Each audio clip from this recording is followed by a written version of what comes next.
Head on over to omegagaming.bigcartel.com and enter BlankPage at checkout for ridiculously low prices on Omega Gaming attire and other merchandise as well. Also, enjoy the video.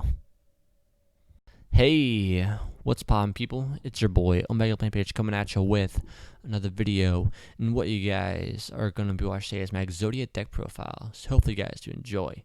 Before I jump into the actual deck profile itself, though, I do just want to tell all my subscribers that I am sorry for the lack of videos as of lately. Lately, I've just had my schedule completely and utterly booked with shit to do. Last week, I had a high school graduation, finals, high school practice, and a bunch of go-away parties, a bunch of high school parties in general. And this week, I just had more parties and a bunch of, I had to say goodbye to some of my friends because they were leaving where I live to go across the country, to another country, to the military, to college. And, you know the whole story about when you graduate from high school and stuff. It's a bit sad, but it's also been a pretty happy 2 weeks as well, just because of this whole fact I did graduate from high school. Some would say that's a pretty big accomplishment to graduate from 4 years of hell. So it was these past 2 weeks I've just been crazy, and emotions are just on the rampage and stuff. But as of right now, I am completely and utterly clear to do whatever I want, and that means I'm going to be giving you guys more content. I will try to upload to you guys at least daily, if not almost daily, to where you guys will get deck profiles of Yu-Gi-Oh, of Hearthstone, and team profiles of Pokemon as well, just in case you guys are also interested in that. A lot of you may not like that I want to try and expand my channel to not just be a Yu-Gi-Oh channel, but the problem is I do sort of get bored of just posting Yu-Gi-Oh 24/7. A lot of you might actually be pretty upset with that, but I do just sort of get bored playing Yu-Gi-Oh 24/7.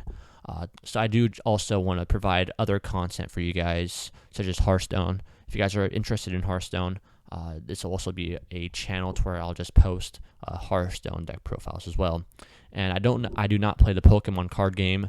I do just play just a cartridge, or on the disc, or on the SD card. I just play Pokemon online basically.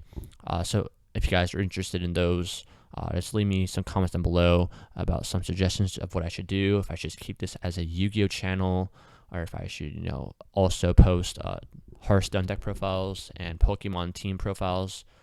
Just leave your thoughts down below, and I'll get to you guys as soon as I can, basically. But yeah, expect videos every day now to almost daily, and yeah. But now I'm just going to jump into the deck profile itself.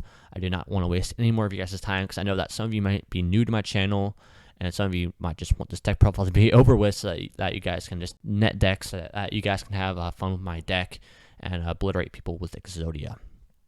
So yeah, now I'm just going to jump right into the deck profile itself. Right, I have every card within my main deck, extra deck, and side deck, and then that'll basically be it for this video. So starting off at my upper left-hand corner of my main deck, I am running the Exodia pieces: the head, the right arm, the left arm, the right leg, and the left leg. The 5 pieces of Exodia. So that's pretty straightforward for an Exodia deck. For other monsters within my main deck, I'm running 3 Royal Magical Library. This card is basically just your engine of the deck. You guys want to get to this card as fast as you can, so that you guys can cut through your deck even faster. I'm also running 2 Arnest and Empowered Warrior, just to search out your Royal Magical Library. I'm also running 3 Dragodius, the Empowered Warrior, just to also search out your Royal Magical Library, just in case you guys do not get them within your starting hand, or your first draw, your second draw, or etc. For spells within my main deck, I am running 3 Upstart Goblin, 3 Terraforming, 3 Chicken Race, 2 Magical Citadel of Indimon, 2 Cyto Space, 3 Toon Table of Contents, 1 Toon World, 1 Paw of Duality, 3 Golden Bamboo Sword, 1 Broken Bamboo Sword, 2 Swords of Revealing Light, and that is it for the spells. For traps, I am running 1 Hope for Escape. I did run 2 for quite a while, but then I came to the decision of just making it but then I came to find that it was too cloggy. You mostly just want to run spells within this deck, guys, just so you guys know. One Hope for Escape can be a bit cloggy at times as well, so if you guys are having trouble with the consistency of this deck, just take out Hope for Escape. But it does work relatively nicely with Chicken Race and Cytospace and etc. just because of the sole fact your opponent does gain a bunch of life points, and obviously this card works by your opponent gaining life points so that you guys can draw cards. So it works relatively nicely with this deck, but just in case this card is a bit too cloggy for you guys, just take it out and just replace it with another spell card. And I'm also running 2 defense draw, just in case your opponent is beating the living shit out of you and you guys need to draw some cards. Basically, this is basically what the card says, defense draw. If your opponent attacks you, you negate the attack, and then you draw a card. It's basically just a ++ kind of card, so it's relatively nicely, and it can be a bit cloggy as well, but just in case you do run out of draw power, you can just put this face down in your turn, and then when your opponent attacks you, you can basically just negate their attack and draw a card, and yeah. Alright, so jumping into the extra deck though, I'm running 2 number 101 Silent Honor Arc, 1 Delteros, 1 Planet Tellarknight, 1 Nova, 1 Infinity, 2 Downer Magician, 1 Alchemic Magician, and 1 Diamond Dire Wolf. You most likely will not XC within this deck just because of the sole fact that it would be retarded to do so. In case you guys have some spare Arnises or some spare Dragodiuses within your hand. But honestly, you guys will most likely never XC with this deck in case you guys are just not getting your Exodia pieces fast enough, which will not happen. But just in case you guys do not get to your Exodia pieces, and just in case like your head is at the bottom of your deck, that has happened to me sometimes, you guys can definitely XC to help stall your opponent out even more. For some side deck cards, I'm running 3 Swift Scarecrow, just in case you guys want some monsters within your deck to where you can stop your opponent from attacking you. Jack Frost and Lantern are essentially the same thing as Scarecrow, so if you guys want to run some copies of these cards, there's quite a few of them.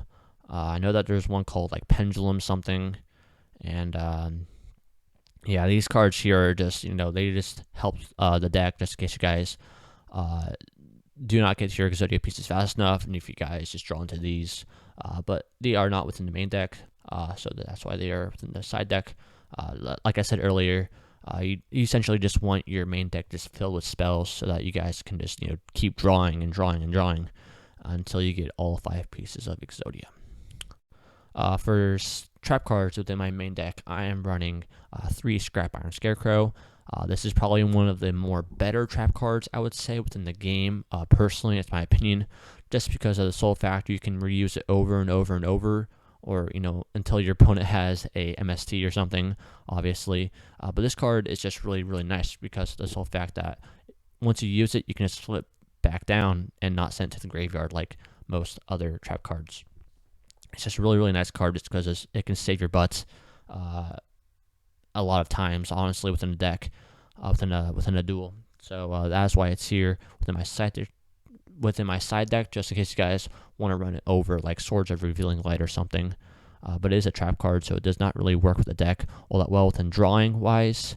But it is a nice card just because it does save you sometimes. And I'm also running 2 Reckless Greed, just because of the sole fact that it is infamous within a Exodia deck. It is a trap card, so that is why I'm not running it within my main deck. But it is a really, really nice card just because it's all fact it does let you draw 2 cards. So that's why it's here. But yeah, that's basically it for this deck profile, guys. Hope you guys did enjoy. If you guys did, leave me a thumbs up down below. If you guys have any ideas or any comments or any suggestions about this deck, just leave them down below. And again, if you guys have any thoughts about what I should do with my channel, just leave them down below. I may or may not just keep my channel as a Yu-Gi-Oh channel. I do also want to try and expand my channel to not just be Yu-Gi-Oh! And want to also include Pokemon and Hearthstone, just because those are the 3 main games that I usually play, and I could also provide some good content within Pokemon and Hearthstone as well, not just Yu-Gi-Oh! So yeah, that's basically it for this video, guys. Hopefully you guys did enjoy, and I'll catch you guys tomorrow. Adios.